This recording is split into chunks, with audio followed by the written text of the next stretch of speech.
Thank you. Thank you, Phil Saab. Allow me to begin by saying that I think last 2 weeks, if there's one thing that has been proven beyond any doubt, is that इस मुल्क में कोई मुल्क दुश्मन नहीं है. ये मुल्क हम सबका है. इस मुल्क की हिफाजत करना हम सबकी जिम्मेवारी है और हम सब ने, बेशक वो इस मुल्क का बच्चा हो या इस मुल्क का सिपाही हो या इस मुल्क के न्यूएस्ट टेक्नोलॉजी चलाने वाला एयर ऑफिसर हो, हम सब ने शाना बशाना हर फ्रंट पे इस मुल्क की हिफाजत की है और करने की पूरी सलाहियत रखते हैं. मिस्टर चेयरमैन, मैं यहाँ पे एक बहुत बुरे दिल के साथ इसलिए खड़ी होती हूँ क्योंकि ये सेलिब्रेट करना कि आज हमने इंडिया को कितने बुरे तरीके से हरा दिया, ये इस खित्ते के लिए कोई सेलिब्रेशन नहीं है. ये सेलिब्रेट करना कि एक न्यूक्लियर पावर ने कैसे दूसरे न्यूक्लियर पावर की विल को चैलेंज किया, उसकी कैपेसिटी और कैपेबिलिटी देखे बगैर एक रेड लाइन के बाद दूसरी रेड लाइन के बाद तीसरी रेड लाइन क्रॉस करते रहे. और जब पाकिस्तान ने कंस्ट्रेंट दिखाया 2019 में, मिस्टर चेयरमैन, आज unfortunately I have to say that maybe what Pakistan did in 2019, not because of the government, we were with the government. What Pakistan did was all of Pakistan decided to do it. All of Pakistan decided when then two nuclear powers, and one of them goes a bit crazy in its extremism fever and decides to launch airstrikes into the other country for the first time since 1971 and almost demonstrates a crazy recklessness and is willing to go on an escalation ladder, which we all know that between two nuclear states where that escalation ladder points to. That when that state went crazy, Pakistan showed restraint.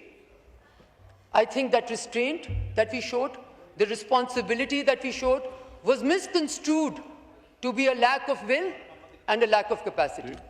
And therefore, Mr. Chairman, the second time around, Mr. Chairman, pehle to mujhe is cheez ka, because I have to say this as someone who has represented this country at the level of the foreign minister and as recently as Minister of State. You know, when the world tells you कि हमने ये करना पड़ा और India is maybe in self-defense, I am challenging the world that what new matrix are we putting out there?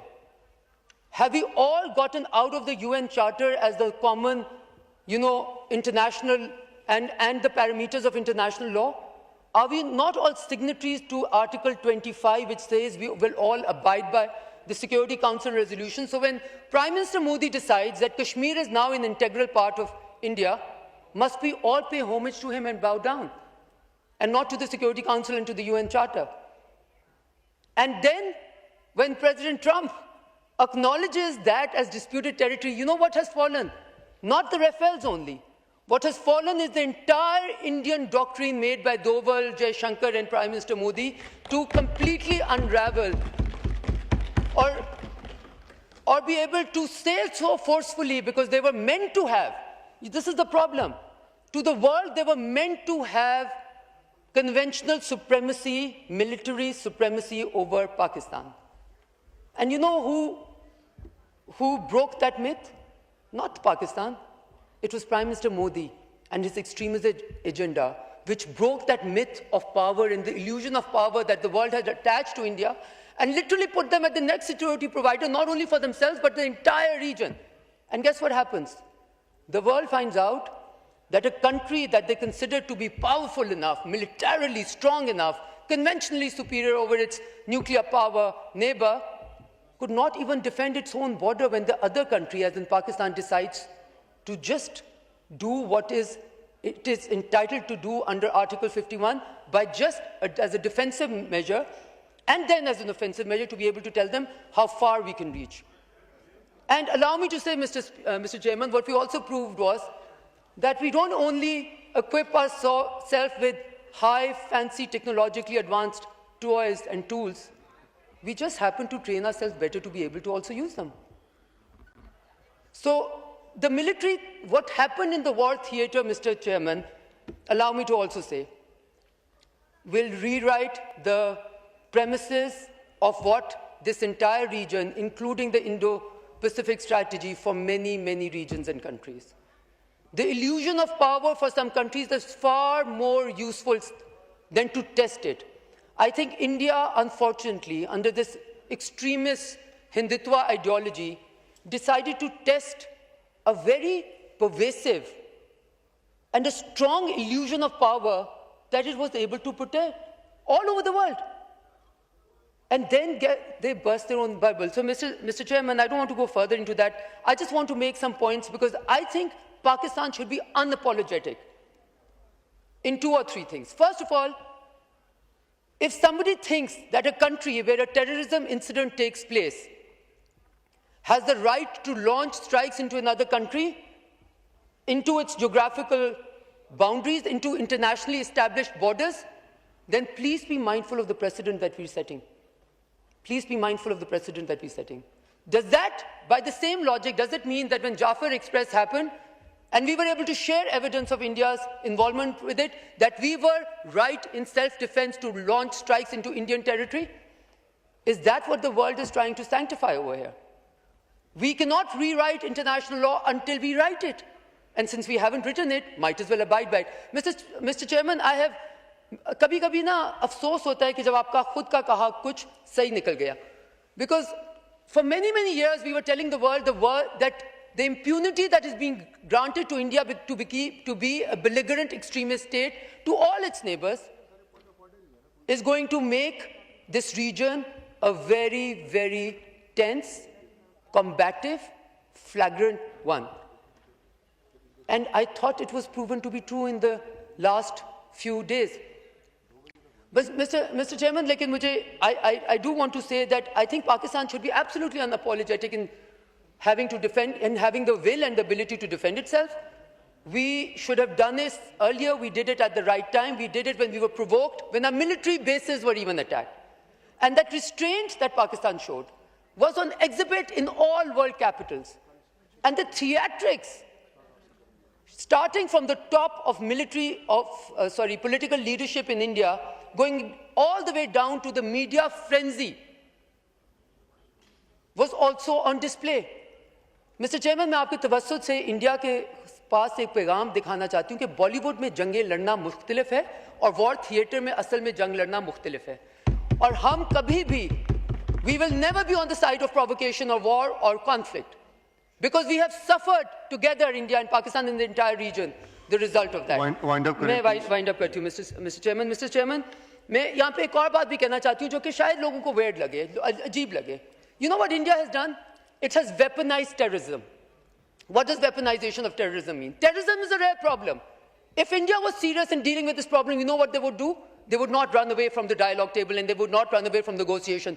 Terrorism is a regional problem, it's an international problem. It is not the purview of only one country. So basically, when terrorism happens in India, it is supposed to do self-defense. When terrorism happens in Pakistan, Pakistan is supposed to do what? Nothing? So, Mr. Chairman, I want to say that we must also be unapologetic as a country which celebrates ceasefire. Kyun na kare celebrate ceasefire? Yes, we will absolutely celebrate ceasefire, and we celebrate the fact that President Trump played a very, very useful role. And I will just end by saying, because I understand you don't have much time and I would probably want to get up again and talk about what this means for Pakistan, but I want to end by saying what this means for India. For the last 10, 15 years, we have seen India's ability, and they say with a lot of success, to be able to de-hyphenate from Pakistan, to de-hyphen India from Pakistan. You know what they did by provoking Pakistan into this war theater, improving them and breaking the myth of their net security provider? They have, for all capitals of the world, hyphened India, Pakistan together again. For times to come, people were concerned about this region being a nuclear flashpoint. And we used to say... Conclude, please. Mr. Chairman, we used to say that nahi, we are a responsible country because the fingers were always pointed at Pakistan. Pakistan will be the irresponsible nuclear state. Guess which country proved itself to be a nuclear state, but an irresponsible one, which was willing to go up the escalation ladder? It was India, Mr. Chairman. Lastly, Mr. Chairman. Thank you. Lastly, Mr. Chairman. I think Prime Minister Modi thought that by saying something aggressively enough and by doing something which is very illegal, they can change the geography and reality of the region. And once they start calling a dispute not a dispute, the dispute would stop being a dispute. And when President Trump says in his truth tweet that he would like to play a role in solving this dispute, I want to remind everyone President Trump represents a country which is a deep partner of India at the moment, where they have an alliance of sorts. So now, the interesting thing that we see, and I am absolutely concluding now, thank you. Was that thank you.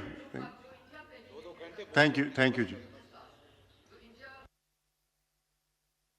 Please wind up, Karni. The same India that Pakistan ki har baat ko jhoota kehta tha, jaise hi Secretary Rubio and President Trump sent their tweets out on the role that they had played in the ceasefire, and that they would like for India and Pakistan to resolve all their disputes and go on the negotiating table. The same India, the same Indian press and the same Indian officials starting calling President Trump and Secretary Rubio liars also. So it seems that the lying problem is pervasive all over the world, and the theatrics that we saw from India, which had actually attacked Karachi and Fatah, Karachi ko bhi kar liya tha, Lahore ko bhi kar liya tha, Islamabad ko bhi kar liya tha.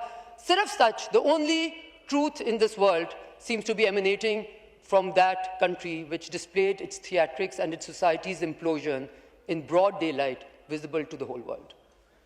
Thank you. An important point I would like to highlight is that unnecessarily cast reflection on the conduct of any person who cannot defend himself before the assembly. It's very important.